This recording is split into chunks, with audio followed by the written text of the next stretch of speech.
대한민국 최초 시사 감상실 시사봉에 오신 것을 환영합니다. 출발하는 시간 나의 마음씨부터 도착하는 시간 여러분 마음씨까지 즐겁고 포근하고 끈적끈적하고 질퍽질퍽한 시간들 되시기 바라겠습니다. 시사봉 출발합니다. 출발! 오늘 시사봉에서 다룰 문제는요. 또 조현병 환자에 의한 살해 사건이 일어났습니다.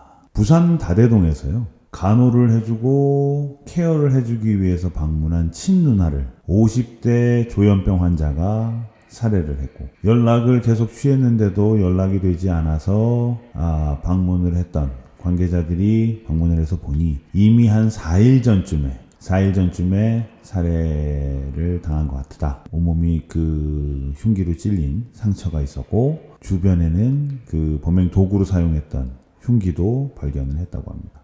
근데 이 조현병 그 환자는 왜 이렇게 살해를 했느냐는 질문에 횡설수설을 했고, 평상시 주변 사람들의 증언을 들어보면 본인 스스로가 조현병 환자라는 것을 인지를 못했다고 합니다. 그래서 약도 제대로 복용하지 않아서 상황이 발생됐다고 합니다. 참 요즘 들어서 그 조현병 환자들로 인한 그 범죄들이 사건 사고들이 많이 발생되고 있죠. 지난달 17일 진주에서 자신의 집에 불을 지르고 그래서 대피하는 다른 아파트 주민들을 흉기를 이용해서 무차별 흉기를 휘둘러서 5명이 숨지고 아주 많은 분들이 다치는 사고도 발생됐고, 또 일주일 뒤에는 그 위층 할머니를 살해한 10대 조현병 환자도 있어. 그거 말고도 여러 가지가 있습니다. 칠곡에서 같은 수용되어 있는 입원해 있는 다른 환자들을 둔기로 때려서 또 살해하기도 하고, 서울 동대문에서는 물소리가 시끄럽다는 이유로 흉기를 휘둘러서 또 경찰에 붙잡힌 40대 여성도 있고, 오늘 이제 5월 1일자로 발생한 이 부산 다대동 친누나 살해 사건도 마찬가지입니다. 참 안타깝습니다. 조현병이라고 해서 무조건 범죄자 취급하는 것도 그렇고, 조현병 환자라고 해서 모두 다 이런 거는 아닙니다만은, 가능성이 높으니까요. 일반인들보다는. 물론 일반인도 제정신이 아닌 사람들도 많이 있습니다만은, 하지만 이 조현병처럼 이 정신분열증 환자들은, 좀 더 관심을 가지고 좀 더 치료를 받게 하고, 상황을 계속 지켜보고, 이게 지금 필요하거든요. 근데 정부가, 나라가, 국가가 모든 조현병 걸린 환자들을 다 일일이 케어할 수는 사실 없는 것도 현실입니다. 냉정하게 얘기해서.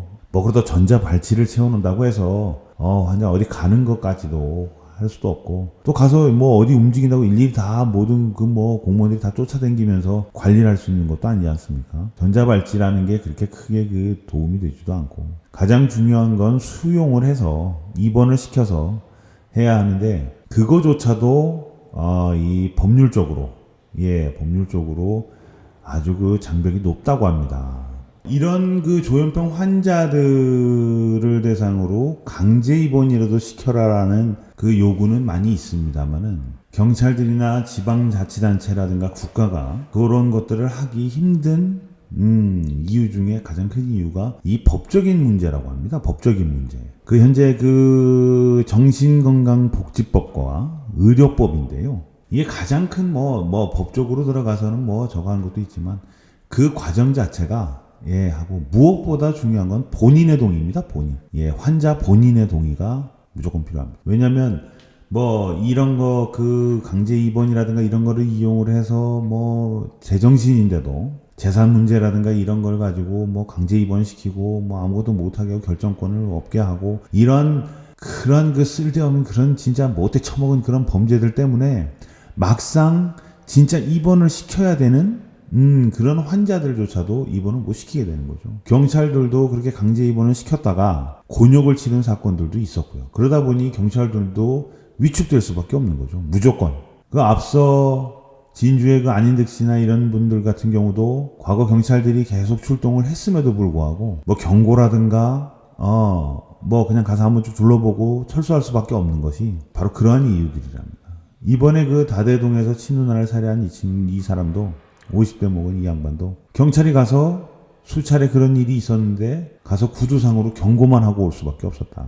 이러한 사건 사고가 터져야 강제 입원을 시킬 수 있는 이거 자체도 사실은 그렇게 쉽지는 않은 모양입니다.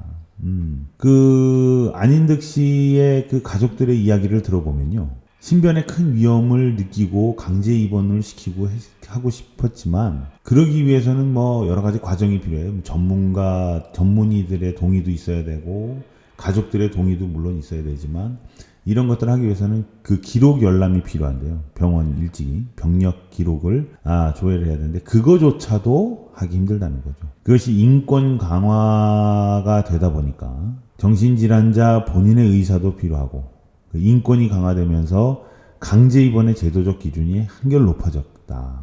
그래서 할 수 없다. 참 안타깝습니다. 현재 그 정신건강복지법에 따르면 강제 입원을 시킬 수 있는 것은 본인 스스로가 입원을 하거나 보호 입원이라 그래서 가족들이나 친족들, 가족이 동의하는 경우에 그런 보호 입원할 수 있는 게, 그리고 지방자치단체가 입원을 시킬 수 있는 법은 행정단체가 입원을 시킬 수 있는 행정입원, 그리고 응급입원, 이 네 가지로 나뉘는데요. 가족들이나 뭐 보호자, 그리고 지방자치단체, 경찰이 요청할 수 있는데 적어도 한 명 이상의 전문의의 동의를 얻어야 된다고 합니다. 그래서 안 씨 가족들은 그 자의입원을 제외한 나머지 세 가지를 하고자 했음에도 불구하고 강제 입원이 힘들었던 건 바로 이 전문의의 동의를 얻어야 하는데, 전문의가 이 동의를 하기 위해서는 병력 기록을 보거나 아니면 환자와 대면을 해서 진료를 하거나 해야 되는데 그게 힘들었다고 합니다. 한번 병원을 데려가는 것 자체도 힘들다는 거죠. 왜냐면 본인이 환자라고 인식을 못하는 거죠. 발작을 했을 때는 발작을 해서 인식을 못하는 거고, 그리고 또 한 가지, 이게 약을 먹거나 그래서 또 제정신으로 들어오면 그게 또 참회를 합니다. 잘못을 뉘우치고 사과하고 그러다 보니까 또 한번 넘어가고 그러다 보면 이 문제가 이렇게 지금 그게 발생이 된 거예요. 그러면 지자체나 경찰, 그리고 강제 입원 뭐 이런 것들을 하기 위해서는 그 법적으로 참 애매모호한 법 규정도 문제입니다. 그게 다른 사람에게 해를 끼칠 위협이 있어야, 위협이 있다고 판단되는 상황에서는 입원이 가능한데 이게 참 애매한 거죠. 뭐 사람을 때리면 입원을 시키고 그냥 욕설이라든가 이런 거를 하면은 입원이 안 되고, 참 그 기준이라는 게 애매하긴 하죠. 정신병이라는 게 원래 그렇지 않습니까? 근데 이제는 이런 사건들이 이제 계속 발생이 되어 왔고, 또 지금 이 상태로 계속 유지하다 보면 또 그럴 수 있는 가능성이 있고, 이제는 더 이상 시간을 늦추지 말고 정부는 또 국가는 그런 대책들을 마련하기 위한 이제는 논의가 필요하지 않느냐 싶습니다.